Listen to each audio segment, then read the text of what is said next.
Arcadian Vanguard presents The Wrestling News in your daily wrestling newscast for Thursday, January 12th, 2023. Good morning, I'm Mike Sempervive. In an update on rumors of the imminent sale of World Wrestling Entertainment Incorporated, MMA and professional wrestling journalist Ariel Helwani dismissed stories that began circulating Tuesday night that new WWE chairman Vince McMahon had sold the company to Saudi Arabia's Public Investment Fund, stating that his sources indicated no sale to any entity was in motion and the company was still exploring all options. CNBC analyst David Faber also dismissed the reports during his program on the Business Channel yesterday morning. TMZ Sports backed up Helwani's report, declaring that sources close to the situation had informed them there was no finalized deal with the Saudi PIF. The rumors originated Tuesday night with a tweet from DAZN reporter Stephen Mulhausen, which has since been deleted.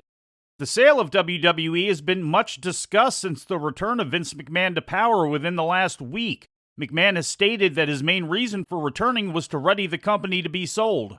On this morning's Wrestling Observer Radio, Dave Meltzer reported that he had spoken to sources high inside WWE, citing, quote, a long conversation with them, end quote, about the rumors of a sale, and noting the company's CEO Nick Khan was in Los Angeles on Monday for the College Football National Championship game, where he did have meetings with Disney's Chief Executive Officer Bob Iger and ESPN Chairman James Pitaro.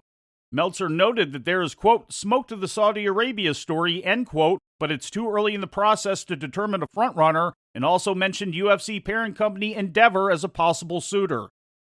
In related news, a new class action lawsuit has been brought against Vince McMahon, according to a Bloomberg Law report. The suit, initiated by stockholder and Delaware resident Scott Fellows, was filed in Delaware's Chancery Court Tuesday evening and alleges breach of fiduciary duty. The suit, initiated by stockholder and Delaware resident Scott Fellows, was filed in Delaware's Chancery Court Tuesday evening and alleges breach of fiduciary duty. The class action suit, expected to be joined by thousands of other shareholders, also calls for the invalidation of the changes McMahon made to the company's bylaws after electing himself to the board of directors last week.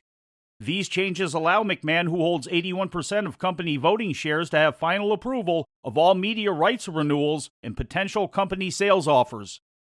A new SEC filing from WWE yesterday confirmed the reason that two members of the board of directors stepped down last week was their opposition to Vince McMahon returning to the company. Ignace Lahoud and Manjeet Singh both resigned from the board on Friday, the same day that McMahon elected himself and former WWE presidents Michelle Wilson and George Barrios to the board. Singh led the board's investigation into McMahon's alleged wrongdoing, while Lahoud was a member of the board's audit committee.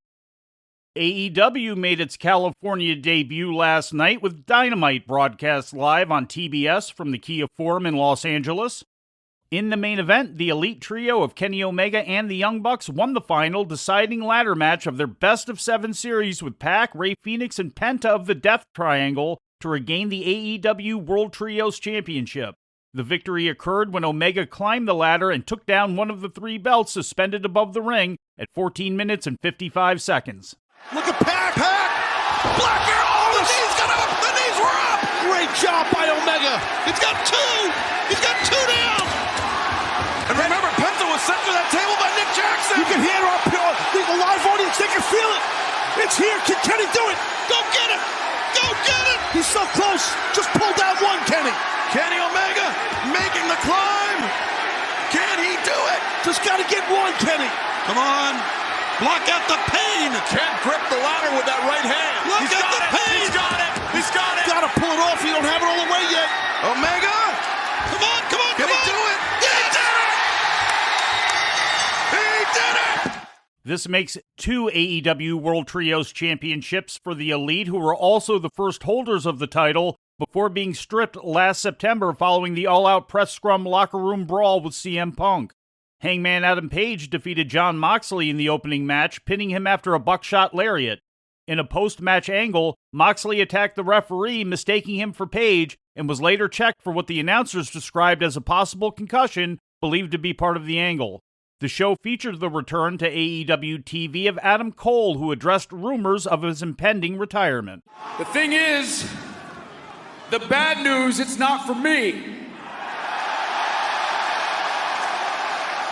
The bad news is for the AEW locker room because Adam Cole is back. I'm not going anywhere.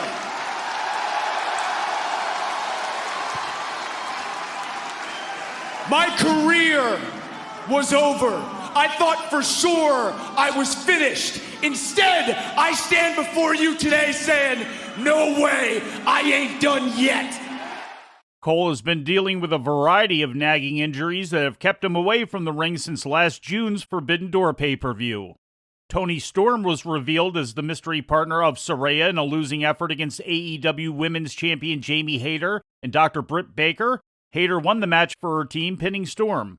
In other results, Bryan Danielson put Konosuke Takeshita out with a Regal stretch, and Jungle Boy and Hook defeated the Firm when Lee Moriarty tapped out to Jungle Boy's snare trap submission hold. In New Japan Pro Wrestling news, the company has announced the lineup of matches from last week's Wrestle Kingdom show, which will be airing on tape delay in North America on New Japan's Access TV program. According to a company release, the first to air will be Kenny Omega and Will Ospreay's match for the IWGP United States Championship to be shown on tonight's episode. Next week's episode will feature the IWGP World Championship match between Jay White and Kazuchika Okada. The January 26th episode will include the New Japan debut of Mercedes Moné, formerly known as Sasha Banks, as well as FTR defending the IWGP Tag Team title against Yoshihashi and Hiroki Goto, as well as the six-man tag team match featuring the final advertised appearance of Keiji Muto in New Japan. The Wrestle Kingdom taped match airings will conclude with the February 2nd episode. In more WWE news, William Regal's official new title with WWE is Vice President of Global Talent Development, according to an exclusive PW Insider report yesterday. Regal returned to work for WWE last week after being granted an early release from his AEW contract by Tony Khan last month. After 2 decades with the company and eventually rising to the position of WWE Director of Talent Development and Head of Global Recruiting, Regal, considered one of Paul Levesque's closest advisors, was released by the company in January of 2022. He spent 9 months in AEW as an on-air talent, a role that he's prohibited from holding in WWE until next year, per the stipulations of his AEW release. NXT Level Up announcer Sidhu Shah has been released, according to PW Insider. Shah confirmed on his Twitter yesterday that he was done with the company, adding, quote, "What an incredible experience working with some of the most talented people I've ever met. Thank you to everyone who ever watched and supported every week," end quote. Shah had called the action alongside Byron Saxton. He was originally hired in January of 2022 as an announcer for WWE 205 Live, where he was teamed with Nigel McGuinness. Shah's replacement on NXT Level Up is not yet known. And before we leave you today, we'd like to remind you that however you consume your content, you can find the wrestling news 24 hours a day and 7 days a week across social media. On Twitter, follow us at Wrestling News AV. Our Facebook page is also Wrestling News AV. The Wrestling News can also be found on the Arcadian Vanguard YouTube page. And for those who utilize Amazon Echo devices, just tell Alexa to play the Wrestling News podcast. And remember to make sure you add podcast at the end. Once again, for daily updates, breaking news, and more, follow the Wrestling News across social media. And that's the news for today. If anything happens, we will be here to tell you about it. No clickbait, no paywall, just the Wrestling News. The Wrestling News is a division of Arcadian Vanguard, and the Wrestling Newscast is a production of the Arcadian Vanguard Podcast Network.